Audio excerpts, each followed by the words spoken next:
Hey guys, and welcome back. So today I just wanted to get on here and tell you guys a little story, maybe a couple. Um, so this is gonna be what set this off and what has me thinking about this today so heavily is I had a dream last night about being in this place, and it felt more like a memory. That's the impression it left on me when I woke up. I instantly started thinking about all of the bad experiences that happened to me when I was in this mental hospital. So let's say the year was 2003. I was 14 years old, just turned 14, or maybe I was about to turn 14. It was somewhere around there. My birthday's in the end of September, so um, but it was around there. I was like 13, 14 years old, and I got put in this place called Alaska Psychiatric Institute. They call it API for short, and I got put in there for a month in the summertime. So yeah, it was summertime. So I was just turned 14. Anyway, so I go into this place, and because I was in a detention center before this, and they started having me talk to a therapist, and this therapist started to try to hypnotize me all the time. Like every time I would go see her, they would like try to hypnotize me, and I kind of just went along with it. I don't really feel like I was hypnotized. I just feel like I was just following the imagery she was like talking about, and it was like relaxing me because the cadence of her voice and like how soft she was talking, because like I'm the type of person where ASMR affects me. So like when people do certain when their voice is a certain tone, or when they're talking at a certain level, or if they're doing certain things and making small noises, like it makes me feel super relaxed. So I think that's just what it was. She couldn't, I don't think she was hypnotizing me. But anyway, um after that wasn't working, apparently they sent me to this place. Now, right off the bat, first thing that happened, I laugh at it now, but it was very messed up. And I know that places, psychiatric institutes, they can't touch kids like this anymore.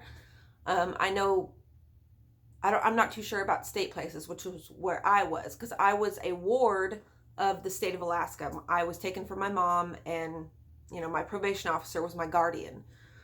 So I was in the furniture in a psychiatric hospital is like old 70s furniture that you would see in, like, I don't know,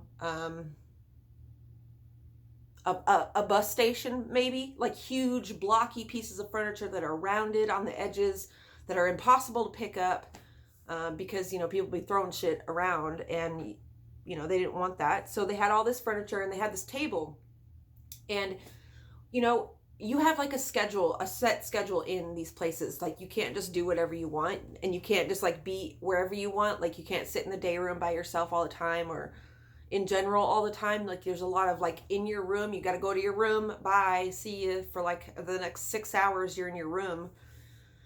And that's what was happening. It was like shift change. Every time it was shift change, we would have to go to our rooms for like the next 4 hours. And it was I was sitting there coloring, and I was like in an irritated mood because I just got there, and it was a new situation, so I was like really full of anxiety and shit.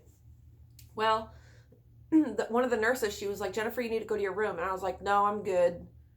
And she was like, "No, that wasn't a question. You need to go to your room." And I was like, "No, I don't. I don't need to do anything. I'm gonna sit here and finish this coloring, and then I'll go."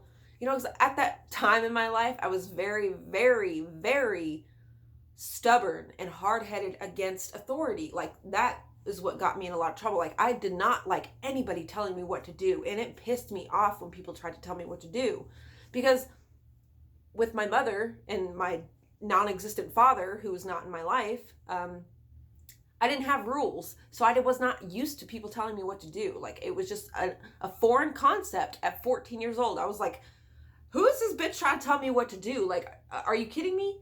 Like, do you know what I've survived up to this point?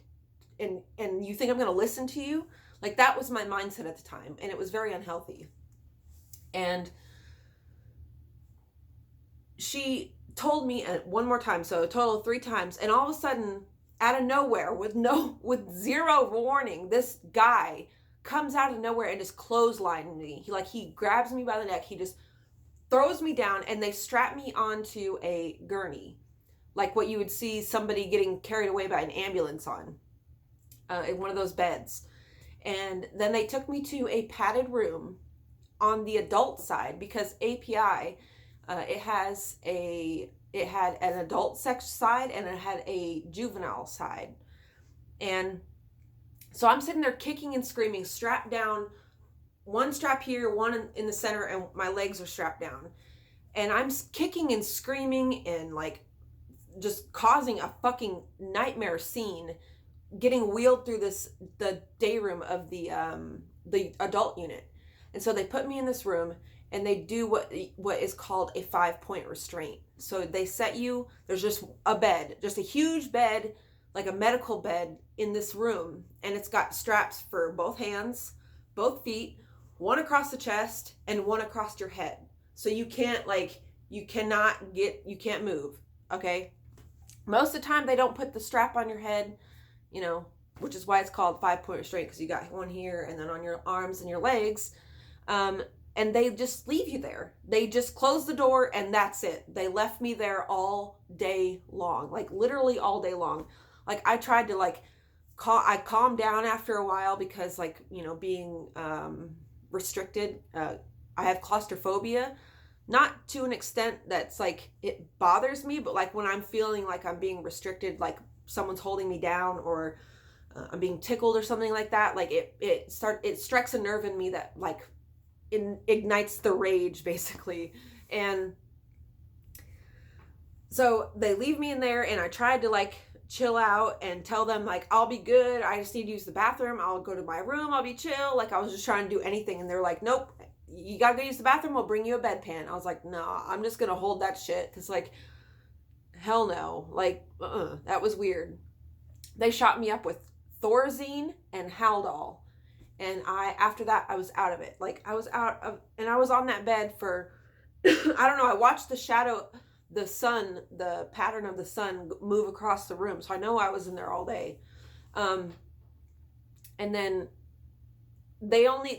I never caused the scene that severe again. Like, I kind of listened to things after that, because I was like, damn, these motherfuckers ain't kidding. Like, if they're just gonna straight up like knock me down and like choke slam me, basically, a 14-year-old girl, like, anything can go down at this point. Like, I'm not gonna test the limits of what these people will do to me. In a place like that, you don't want to do that, because nobody gives a shit about you. When you're a ward of the state and you're a kid and like your parents are pieces of shit, nobody cares. So they care enough just to keep you alive, basically, is how I felt. And I met some really strange people in there. Not in the sense of, had nothing to do with like their mental illness. They're just strange as people. Like, I don't know, their personalities were weird. But yeah, I just wanted to share that little story, because it was around, it affected a big part of my life, being in these places, and I kind of developed into an adult, not really an adult, but more as a mature person in situations like this. And so I'm still affected, which is why I can stay by myself for long periods of time now. I'm not affected if I don't go outside. Like, I'm not affected if I don't talk to people. I'm not affected in ways that people normally are, because I was forced to spend a lot of time alone growing up when my mind was developing. But I use all of those experiences now to propel myself into a version of myself that I want to be, and that I want other people to view me as. Like, I don't want to let my mental illness get the better of me, because with mental illness, it very easily could get to that point. I've been there one too many times. which is why I continue to always, no matter how long I have not gone to my doctor, I'll always go back, because I know, regardless of how much I think I'm in control of my mind and how much I am in control of myself, I know there's parts of me that I don't have control over. No matter how hard I try, no matter how deep I dig into who I am and into my own psyche, I can't figure it out. So I hope you guys enjoyed this story, and I'll talk to you guys in the next one. Bye.